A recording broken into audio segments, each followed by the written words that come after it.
A game made for everyone is a game made for no one. While we don't know the true origins of this quote, it is widely credited to Arrowhead Game Studios during an interview back in 2012 after they released the game Magicka.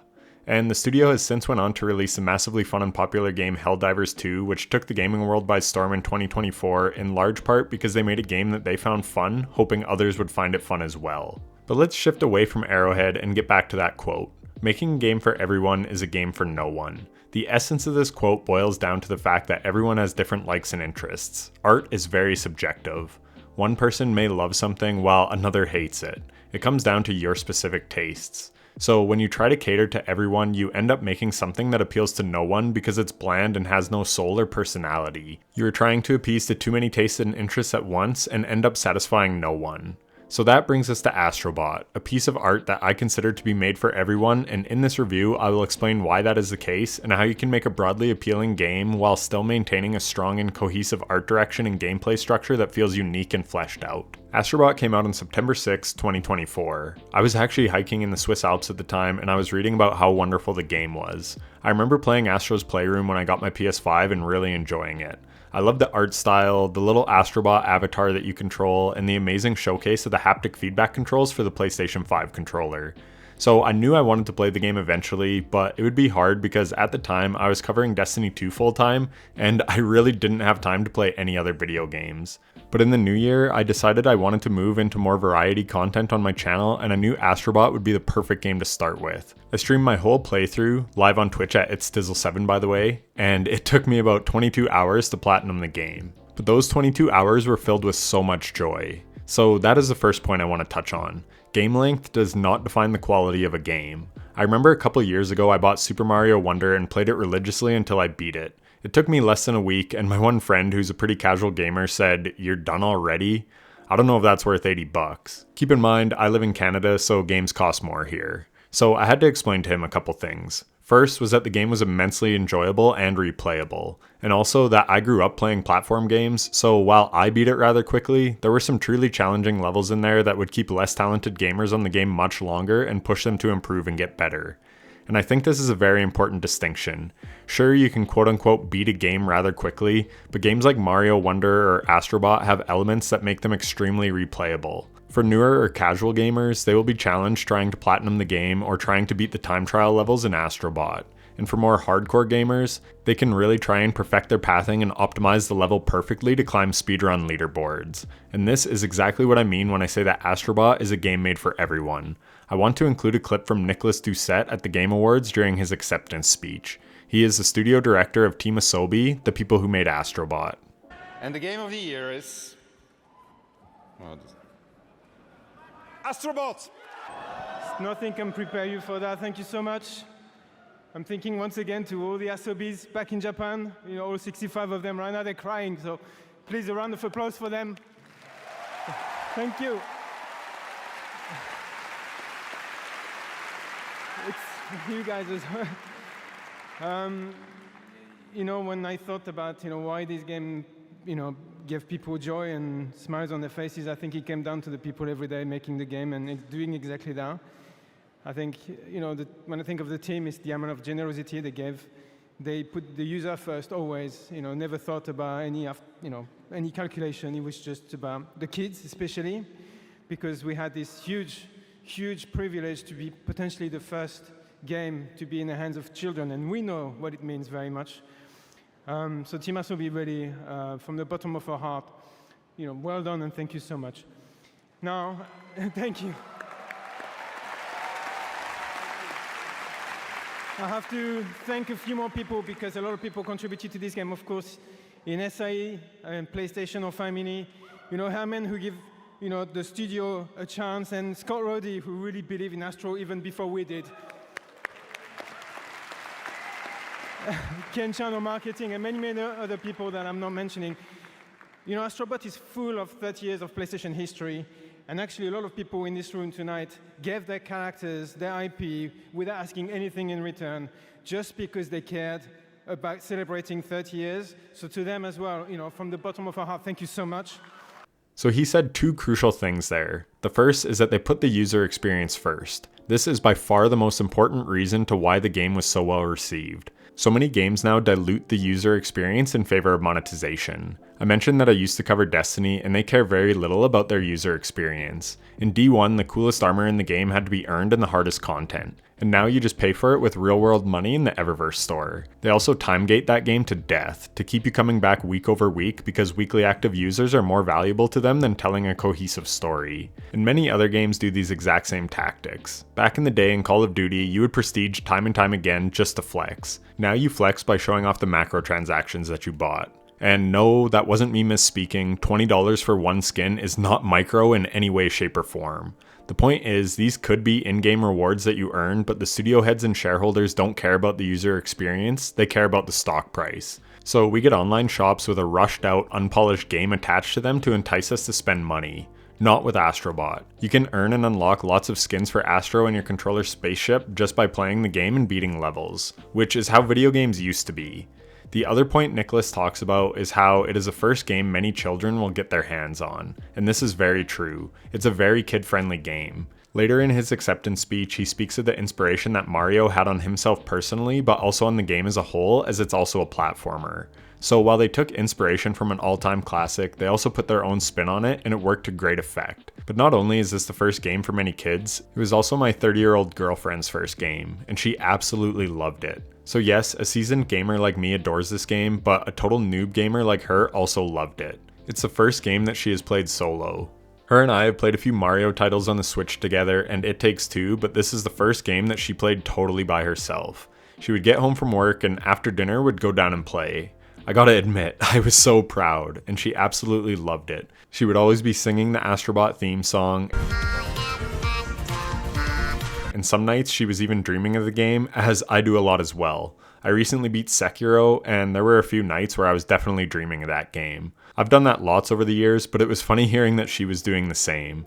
I had played through it and beat it before her, and I was really curious how she was going to handle the speedrun challenges, and she did amazingly well. Again, I was so proud.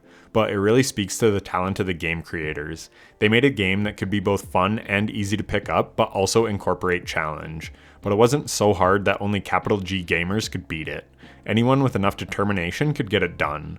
The controls are easy to pick up, and after some time in practice, you can really master them. My girlfriend did take about twice as long as me to fully beat the game, but by God, she beat every challenge, including the secret last level. Again, I could not have been more happy and more proud of her. She grew so much over the course of that game. Certain things that I could figure out with ease and sort of take for granted, she was taught in this game. Like just inherently knowing a mechanic from past game experience, she doesn't have that. And I think that really speaks to how they developed their game. They knew it would be many people's first game, and they delivered on every aspect to make that first experience memorable and transformative. They introduced players to a variety of mechanics.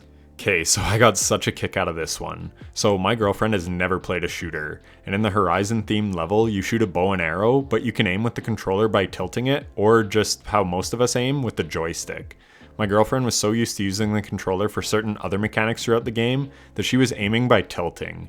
A month later, when we went to play Split Fiction, it had shooting in it, and she was trying to aim with the controller. It was honestly really cute, and I had to explain to her that most, if not all, games use the joystick for aiming. But she first learnt on Astro Bot, so it made sense that that was her default when she went into Split Fiction. So I mentioned the Horizon level, and this seems like a great time to talk about the level design. The worlds are bright and vibrant, and many take inspiration from past Sony titles. You have the Horizon level where you play as Aloy, the Uncharted level where you play as Drake, and the God of War level where you play as Kratos and get to wield the Leviathan axe.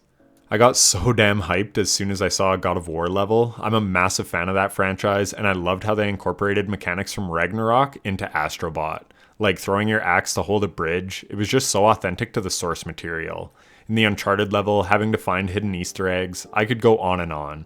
But the point is, the levels that paid homage to other PlayStation titles were beautifully done. They incorporated the elements that they could while keeping the core of the game true to Astro Bot.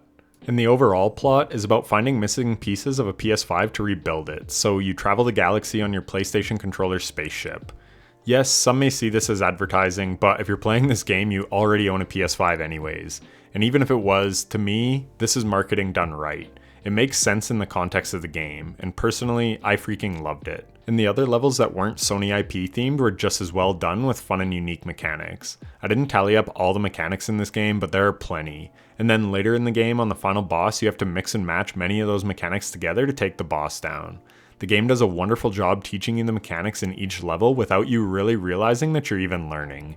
They just design the levels in such a way that they start off easy so you get the basics, and then by the end you have to do more complicated maneuvers with those mechanics before you can reach the end of the level. It's just impeccable game design, teaching without the player even realizing that they're learning. They're just having fun. They have tons of different enemies and lots of hidden secrets, but the best part about the secrets is the little bird that you unlock after beating the level. Most main levels have 3 puzzle pieces and around 7 bots to find in each level. So if you take your time and really search for the secrets, you can 100% the course on your first attempt. But if you miss something, you can go back and pay coins to unlock a bird that will start beeping to show you what you missed.